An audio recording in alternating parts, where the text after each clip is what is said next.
Alright, good people, this is section 1.8, rational exponents, and of course, when you come up with a question, not if, but when, I want you to make sure you write it down and bring it to class. That is, if you don't Google it first, or if you don't send me an email or message your friends, or put it on Snapchat, whatever.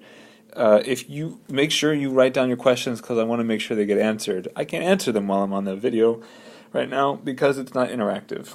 So, but that's okay, that's why we have class.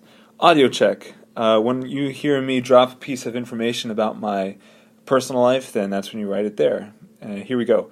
So first thing I want to let you know is that we've got this really cool way to go back and forth between fractional exponents and radicals. So check this out. So like fractions in an exponent mean radicals. Let me show you. Check this out. So n to the 3/2. The way you can write that with a radical would be n to the 3rd, like you normally see, and then to the 1/2 is the same thing as 2. Maybe there's an intermediate step I could say that is n to the 3rd all to the 1/2. You take the numerator and it stays here, and the denominator goes here. Because n to the 1/2, anything to the 1/2 is the same thing as its square root. Okay, let's do that again. So y to the -6/7. So that's kind of like y to the -6, or let's just do positive, y to the +6 to the 1/7 all to the -1. I mean, there's three different things here. There's a negative, there's a 6, and there's a 7. So what you can do is you can say that this is going to be in a fraction, because it's negative. We're going to have y to the 6th power, taking the 7th root of it. Now, it's saying that you need to convert to radical notation, which we've done, and simplify. Includes rationalizing the denominator. So that means we need to somehow get this denominator to have no radicals in it. Not a big deal. What we can do is make sure that what we have inside is a perfect 7th. Not a square, not a cube, but something to the 7th. So what do we got to do? We got to multiply y1. And when we do that, we'll get eventually y to the 7th, the 7th root of y to the 7th, which we can simplify to just y. But whatever you do to the top, the bottom you have to do to the top, so we're just going to put another one right here. Y to the 1st power of the 7th root. And so when you multiply these two fractions across, you get the 7th root of y. Now we can simplify this. We've designed it so that we can simplify. We get just y on the bottom and the y to the 7th root here. Now you might say, yo Bergman, what about all that absolute value stuff that we used to do? Well, here, it said in the instructions, this section, no absolute value is necessary. So even though you don't need it here, taking y to the 7th, take the 7th root of y to the 7th, would have an absolute, would not need an absolute value there. In general, during this section, we're not going to worry about it. We're just going to deal with all positive values and substitutions for variables. All positives. Okay, so here, 32 to the 4/5. That means we've got 32, wait a second, 32 to the 1/5 and 4th. Now the reason why I did that first is because I think you can take the 5th root of 32, some number times itself 5 times is 32, and that number is 2. So really what we're saying is it's 2 to the 4th, which is just 16. That's the answer, folks. Now really, if you had done it the other way, if you had not done it this way, but if you had done it the other way, 32 to the 4th and 1/5 of that, then you would get a really large number 1,048,576, all to the 1/5 power, and you have to ask yourself, what times itself 5 times is going to be 1,048,576. If you look at a calculator, it'll tell you that the answer is 16. So you can go both ways and still get the same answer. Alright, negatives in the exponent mean fractions. So how about I just do that right away, just to make things a little easier. Change the sign, you got to cross the line and bring it down. 64 to the 2/3. Maybe that's just an easier way to start off. Get rid of the negative to begin with. I think I can take the cube root of 64, right? Yeah, I think I can. 1 over 64 to the 1/3 squared. 1 over 64 to the 1/3. That's the same thing as 1 over the cube root of 64 squared. What times itself 3 times is 64? That would be 4. 1 over 4 squared. So the answer is 1/16.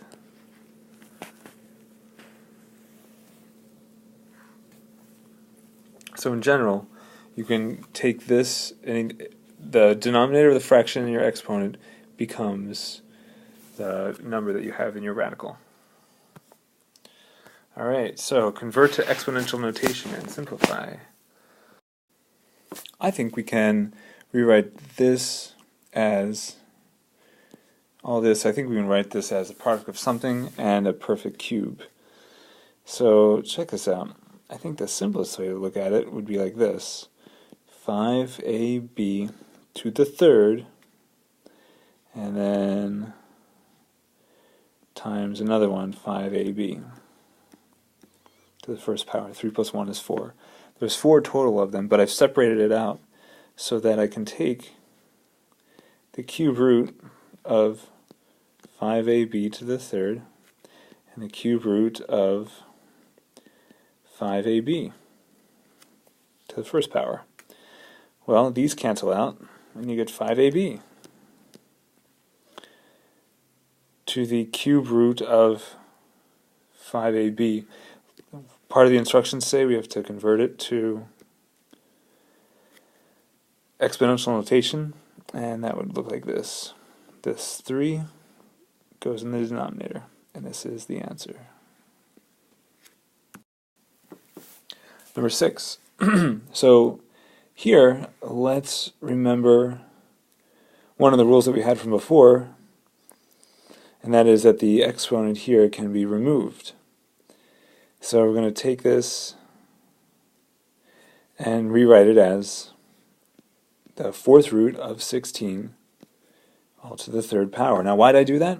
It's because, excuse me, it's because I know I can take the 4th root of 16. What number times itself 4 times is 16? That's got to be 2. 2 times 2 times 2 times 2, 16. So this becomes 2 to the 3rd, which is 8.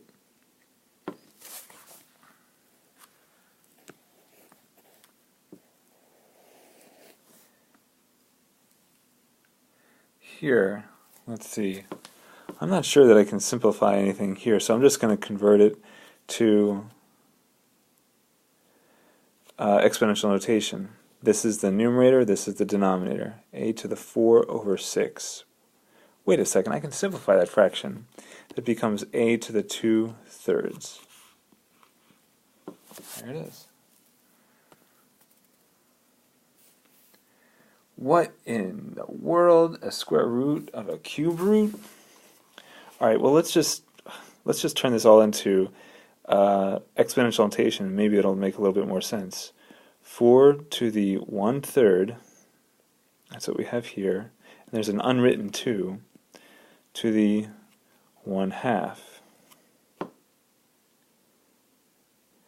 This is just going to be 4 to the... Ooh, we can take the square root of 4, can't we? Why don't we interchange these? This is really 4 to the 1/3 times 1/2. I'm going to say that this is 4 to the 1/2 to the 1/3. It really doesn't matter the order because multiplication is commutative. That means I can put whichever one first that I want. 4 to the 1/2, that's the same thing as the square root of 4. All to the 1/3 power. Square root of 4 is 2. 2 to the 1/3.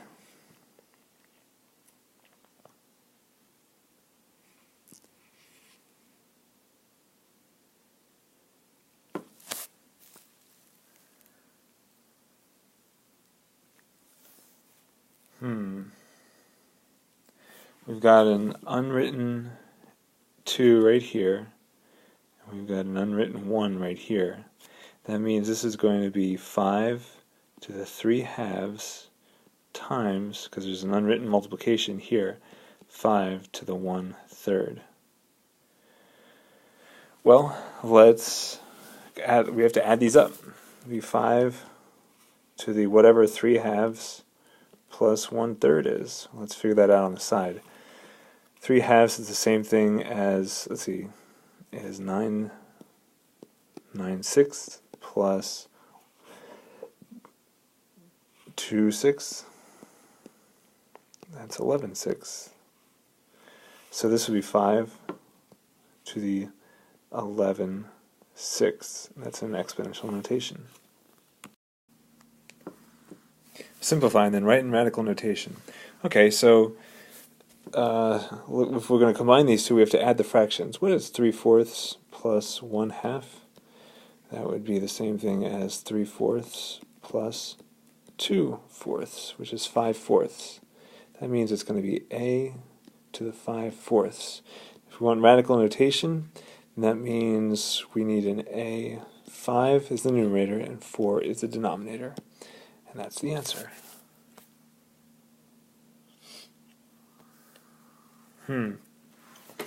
We have to multiply these two. This is a power to a power. So -3 times 2/5, that's -6/5. Radical notation would mean that we have to get rid of the negative. So let's just say it's 1 over x to the 6/5. And then this is the denominator. So let me give myself some more room. 1 over the 5th root, denominator, of x to the 6th. Now, simplify, we need to rationalize this denominator.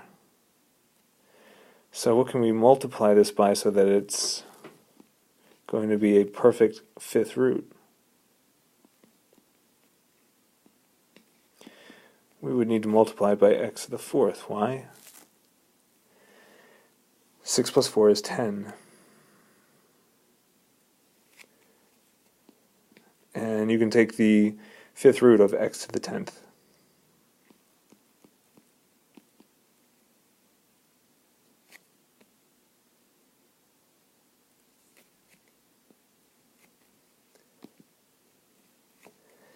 Next step, when you multiply across, you get x to the 4th, the 5th root of, and then you get the 5th root of x to the 10th.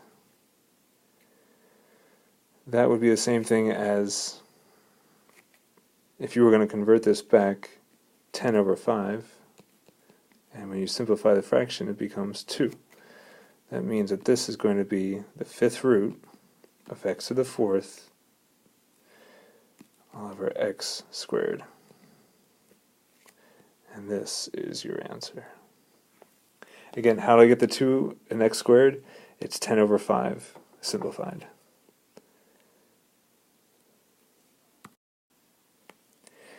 Next, let's distribute. When we multiply these, we're going to have to eventually add the exponents because they are the same base.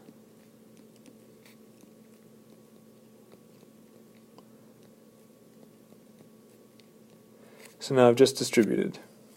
Let's add the fractions. 2 to the 3/4 plus 2 to the negative 1/4. 2 to the 3/4, that's going to be 2 to the 3rd, and the 4th root of that. Now we need to make this a fraction. 2 to the 1/4.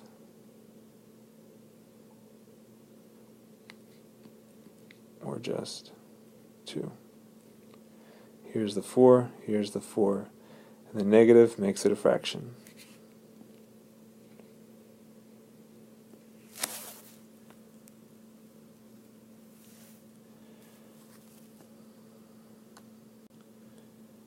Seems like it's time for a quick audio check. Guess, you know what? I had a lot of fun in high school. When I see you guys sometimes, and you tell me like what you do in high school, I sometimes remember that I did the same thing. So if any of you played soccer in high school, then I wanted to let you know that I'm on the soccer team. In fact, when my senior year, I was captain of the soccer team. So if any of you play soccer, I want to know about it. That's your audio check for today. Write an expression containing a single radical by converting the exponential notation and find the LCD of exponents. Okay, so let's convert it first to exponential notation. 5 to the 1/3 times 2 to the 1/2. Now, we need to somehow contain them in a single radical. That means we need to change it so that they have the same denominator. 1/3 and 1/2, that would be 2/6 times 3/6. Then all of a sudden, you've got the same denominator, which is great. Check this out. That means that this can become 5 squared times 2 to the 3rd, all to the 1/6.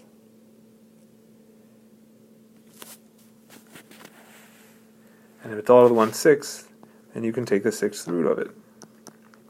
5 squared times 2 to the 3rd power.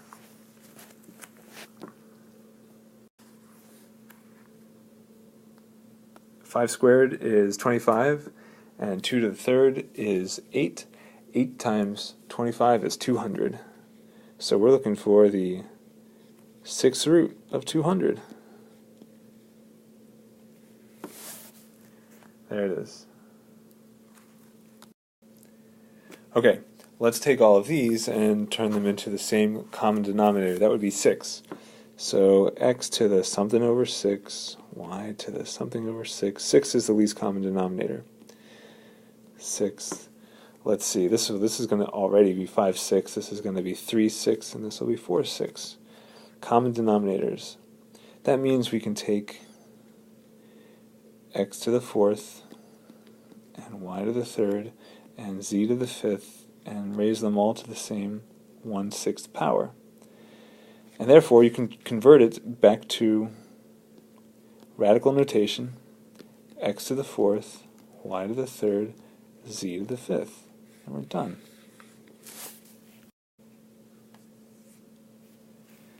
Here, I know it's a whole lot of letters, but these are the same letters. This is the same binomial twice. That means we've got a 3 and a 4 in the numerator. So that means if you're going to convert it to exponential notation, it would be x plus y to the 3/4, and then times x plus y. Now there's an unwritten 2 here, and the fact that it's in the denominator of a fraction, that means we can know that it's a negative exponent. So there would be negative 1/2. Now since we have the same bases, we can add the exponents. What is 3/4 plus 1/2 plus negative 1/2? That would be 1/4. So that means it's all going to be x plus y to the 1/4. And writing this in radical notation, the 4 goes here, x plus y. All right, word problems. So, in a psychological study, we're looking at the stop ahead sign. In a psychological study, pavement signs were found to be most readable by a driver when the letters in the sign of length L, given by L, and you got this whole big equation, where D is the distance from the car to the lettering, and H is the height of the eye above the road. All units are in feet. Find the length. We want what we don't know is L. I have in a road pavement sign where H is 5 and D is 205 feet. Great. This is what we know. And so you can see we're going to take what we know and put it into the equation that we do know, and then we type all this into our calculator. The fun part of a problem like this, I think, if you were really part of the psychological study, would be determining these numbers. You take a whole lot of data, like determining the equation is going to be a result of just lots of study and lots of interviewing and lots of measuring, and eventually you come up with these numbers and in order to create the equation. In my view, creating the equation is the most interesting part. And hopefully we'll do a little bit later that. We'll do some of that a little bit later in the year. Anyway, you can type all that into a calculator and you get about 6 feet. That means these signs have got to be 6 feet in height. Make sure you include the units for word problems, not just 6. 6 what? 6 camels? 6 viruses? Who knows? It's 6 feet. Great. So there it is. Go ahead and get started on 1H. Just do the first problem. Write down the homework list into your composition book. Do the first problem, and we'll see what you come up with in class.